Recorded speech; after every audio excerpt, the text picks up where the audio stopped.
I think I should make sure this is working correctly. 1 second. I'm just going to go to my Facebook on my computer and make sure that this... Okay, looks good. Looks good. Haha! Getting better at this. Okay, I'm going to answer some questions because I've had some questions coming in to me, and I appreciate the questions. All right. And if I miss any, I'm sorry. Just keep asking them, and I'll do my best to get to them. All right. First question was from Aubrey, and Aubrey said, she said, well, Sean, oh shoot, that's weird. It's not live. That's weird. On my computer, it's delayed. So interesting. Let me see if that pops up. I want to make sure that I'm doing this right.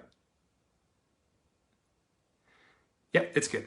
All right. So Aubrey, she says, well, Sean, I'm confused because what am I committing to long term? What would I move on to post? Where's my camera? I want to look in the right place. What would I move on to post 11-day ER shred? What a great question. Okay, so here's the cool thing about the ER shred. It's kind of like this masterful reset jumpstart process. And it's going to have this dramatic impact on you. It's going to be life-changing. You're going to be blown away. There are things you can move on to if you want to. Like, I use those meal replacement shakes every day. Why? Because it's practical, it's convenient, it's fast, it's micronutrient dense. And I love the incubation concept. I love it for my workouts. I love it. I love it. I love it. I love it. My love affair with that is renewed and I'm in love. So that's really exciting for me. So you could keep doing those and that's up to you. There's people that might want to further their results. They might want to do another one. And they could do that. And we would make a few slight adjustments just to make sure that, they can do that. There's people that might do back-to-back. There's people that might do back-to-back-to-back. Over time, if you do more than 3 consecutive resets, then you would want to up your caloric intake during the shake days so that your BMR, your base metabolic rate, doesn't get used to lesser calories. But really, you're getting such an abundance of nutrition on this program that I really don't think there's going to be problems. I've been doing this for 18 years, and yet I was doing it without the bigger shakes that are so satisfying and satiating. And I was doing it without the big meat meals. So people are going to feel so satisfied. It's going to be great. So with that said, it's really up to the individual how they want to proceed moving forward. There are other protocols that we can talk about if you wanted to keep the results coming, further the results, and you also wanted to continue on some of those products. So we can talk about that as it comes. The other question that you asked me was, can I use like my own nutritional supplements while on the program? That's up to you. If you wanted to, during that meat meal, you could take some other supplements if you wanted to. I'm not really concerned with that, but I would try, the shakes are nutrient dense and lots and loads of nutrition in there. And I don't really think you're going to need much more than that myself during this process. It's really a simple process. It's getting down to a baseline. We don't want to be adding a whole bunch of other things. And you know what? 90% of the supplements out there are shit. If I'm being honest, 90% of the supplements out there are just shit. So that's my opinion, in my opinion. And I've been in that industry since I was a little kid. Okay. So 90% of the supplements on the market are not health supplements. it's just marketing. It's just money. That's my experience and based on what I know and my dealings with very, very people that are in the know. Let's put it that way. So, but if you have something you really love, then yeah, and it works for you, you can't deny results, guys. That's the bottom line, is if you have something that works for you, keep with that. I would never knock that. And I know it's different sizes for all people. And I know that even though what it's done for me and my wife, and so many others, what it's going to do for them, I know it's not going to be a one-size-fits-all thing. And I know that some people, might you're never going to get 100% of people. That much we do know. You're never going to get 100% of people. So with that said, you're going to get an abundance of nutrition during the process. That's what's important. You're going to be overloaded with nutrition because you're not getting it from your foods. You know, you might think you eat healthy, but the food in America sucks. You guys know that. The food in America, it just absolutely sucks. And we all have these health conditions and we wonder why. And even I was dealing with health conditions that were killing me. Why? Because our food sucks. Did you know that over in Europe, GMOs are banned? You can't even use them. But you can use them here, and they're readily available here, and we're eating them, and they're fed to our children every day here because America's just not with it. That's the truth. That's the reality. My one friend, he went over there to France. He was over there for 2 weeks. He ate everything in sight, and he partied, and he drank almost all the time he was there. And guess what? He lost 10 pounds. How the hell does that happen? He's from here. He went there for 2 weeks and partied and ate everything. How in the hell does that happen that he loses 10 pounds? Why? Because they don't allow the GMOs over there. In fact, if you go to McDonald's over there, guess what? It's not the same food. It's different. You think it's the same and it's not because they're not allowed to use the GMOs over there. Isn't that interesting? So our food sucks. Welcome to good old America, you know, and it's too bad. But anyway, on the bright side, this is going to make a big difference for you. Now, what you do post 11 days is up to you. And if you decide to go on, you know, our protocols, that's great. We will provide options for you, suggestions, recommendations, but it's totally up to you. And the good news is, even if you just did the 11-day ER shred, the good news is, here's the cool thing. I've been talking to a lot of nutritionists that do these kinds of things. And they've told me, they're like, this is it. This is spot on. You've got this correct. You've got this right. I've consulted with these people. And they're like, here's the cool thing. In their experience, people pay them a lot of money and they do these very stringent processes. This one is not going to be hard compared to those. But guess what? Those people, here's what's crazy. Those same, the nutritionist told me that those same people, once they reset things, they can go back to eating things and they're no longer a culprit oftentimes. So I can't say that's going to be the case all the time, but oftentimes when you reset things, all of a sudden you can eat your culprit foods. Now, let's talk about me. So that's good news for you because, you know, this isn't something you're going to have to just like completely change your life forever. You might find that it serves you and works as a resource and then you can live your life the way you want to live it. But for me personally, my goal is optimal health. And that's what I'm working towards achieving. I want optimal health for my body and my brain and my fitness. And so I want to be just like as efficient as possible. I'm not going to be like, I'm not as pure as like some, but you know, here's what I'm doing. And I'll just be completely candid with you. So what I've been doing since I did the process, I've reincorporated certain foods slowly and independently. So for instance, I added avocado, and I added avocado for 3 or 4 days in a row with nothing else. And then it was cool because in my nutritional journal, I was able to check off avocado, check. It's good for me. You know, I do well with that. Okay. Now, the next thing was honey. I really wanted to know if I could eat honey because I love honey. And I know it's really healthy and I buy the best honey money can buy.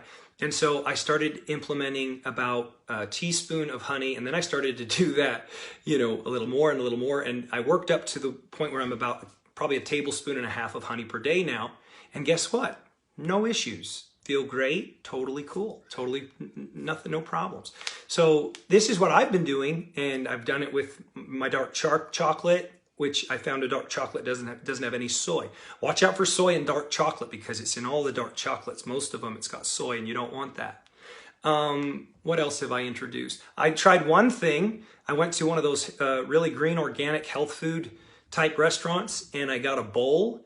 And that bowl in it had a whole big mixture of combination of everything, like organic vegetables and organic, you know, like quinoa and brown rice and whatever other grains. And it did not feel good. And my body, it was so cool because now that my body's at that baseline and it's really clean and you know, I'm starting to learn to communicate with my body, which I never knew how.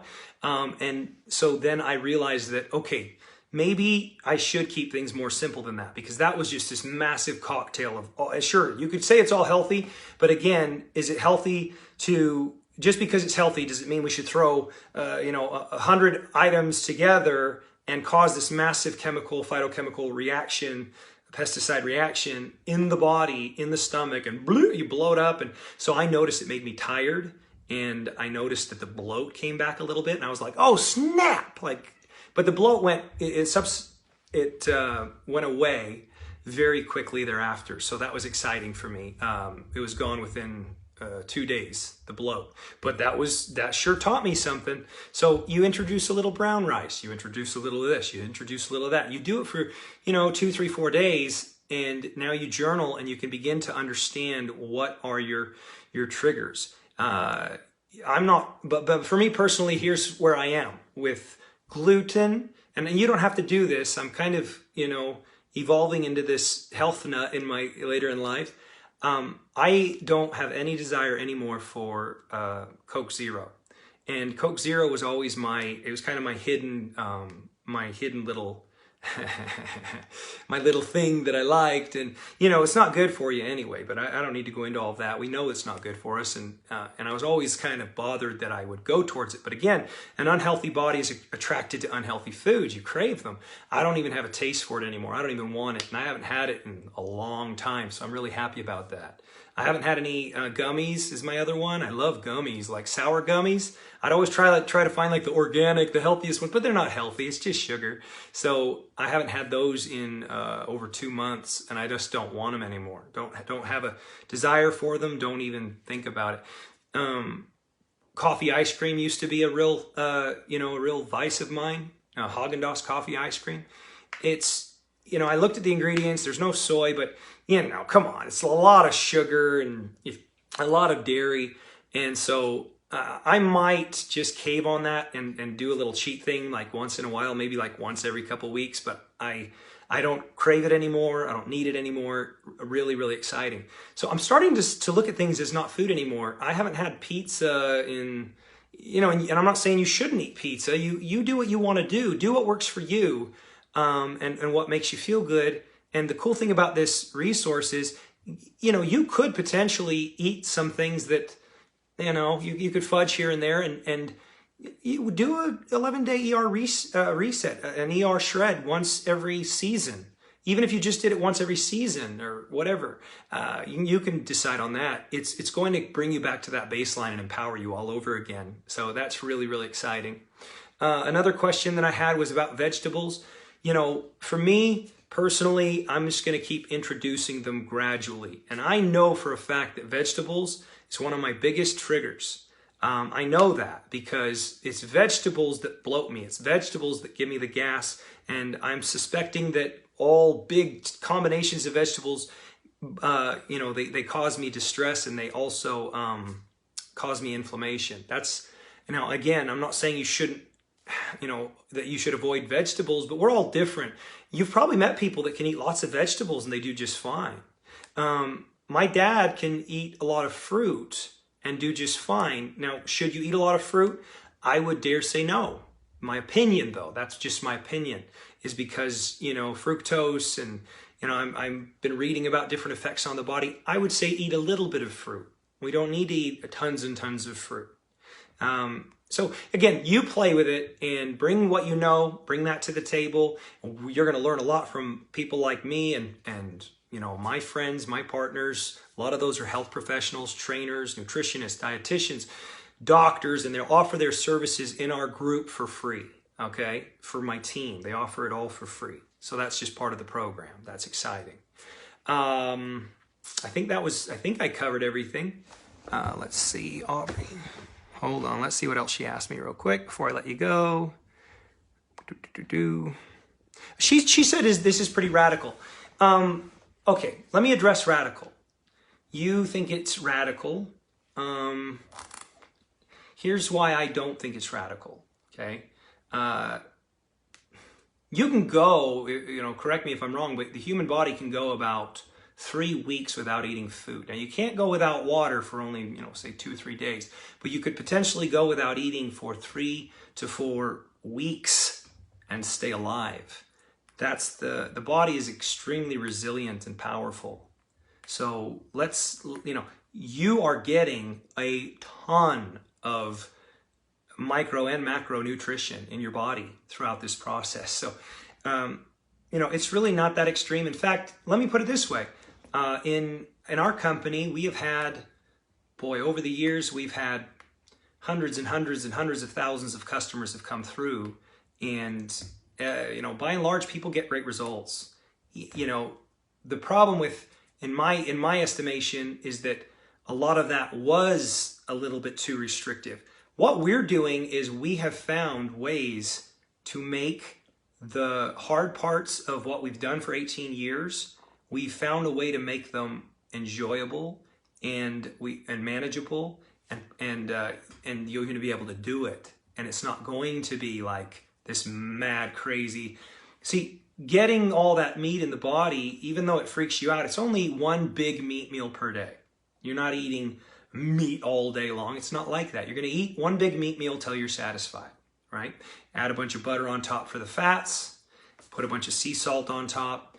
But one big meat meal is what's going to empower you to what? It's so you don't turn to all the other things, and it really will work. And then trusting that you're getting all the micronutrition from those incubated shakes, which you are. More nutrition than you've ever had in your life. If you've never done anything like this, I'm going to tell you right now, having those 2 incubated shakes per day, you're going to get more nutrition, bioavailable nutrition. Not all nutrition. Some of the stuff you buy on the market, you'd be better off eating the cotton in the bottle and just throw the pills away because it's junk, okay? But this stuff, you got to understand that my father is a formulator of nutritional products. I don't know if a lot of you know that. My father has formulated nutritional products and consulted on nutritional products for his, his whole career. And his formulations have sold in the hundreds of millions of dollars all over the world. And he consults with, lots of the different doctors that have developed this stuff. So, I just hope you understand, like, this isn't some sales thing. Like, this isn't that. This is legitimate. This is bona fide. This is viable. This is, there's research to back this up. So you're going to get more nutrition from these particular incubated shakes than you've ever had in your life from eating a normal grocery store diet. I don't even care if you're eating all vegetables, because the food sucks in America, guys. But that's about all I got today for now.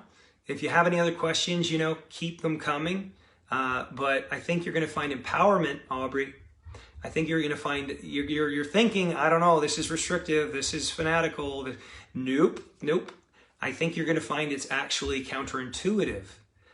This is empowering.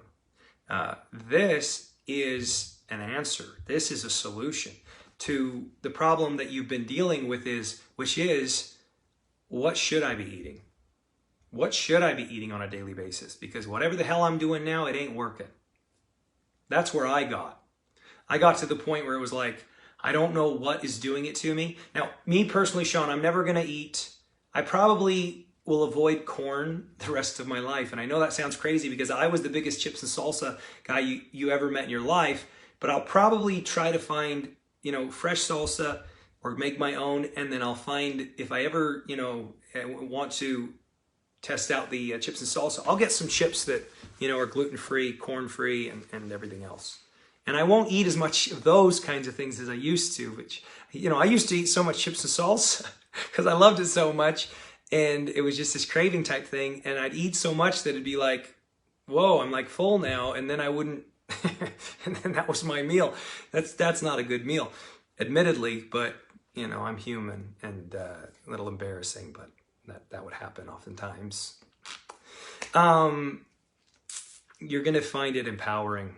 Watch the results come in, and I want you to look for people that share their stories and say, whoa, that was empowering. It's not just empowering because you're like, woohoo, look what I did. It's empowering because now you become, you put yourself in a position where you can readily find feedback. You can find feedback. Thanks, Kimberly. That means a lot to me. Yeah, you'll be able to find feedback from what you are eating. Does that make sense? You're going to be able to gather feedback from what you are eating. Does that make sense? Simple. Simple stuff. But most people will never get there because they're on autopilot and they just stuff their faces every day with all kinds of things, and they eat out every day. Even oils. You're never going to avoid the oils if you eat out, which I've not been eating out, and I love it because I'm saving so much money and I'm very shrewd. But you're never going to avoid the oils, and they're major culprit oils. If you don't avoid, you got to get down to a baseline again. Some people say, well, is coconut oil healthy? Is MTC oil healthy? I've heard differing things. I've heard some people say they like it and they feel good on it. I've heard other people say they don't like it and they literally ended up in the hospital, and they think that it was causing them. And there's some dietitians that believe MTC oil, MCT oil, is causing leaky gut. Look it up. So we're all different, I guess. We're all different. Okay, guys, thanks. Bye-bye.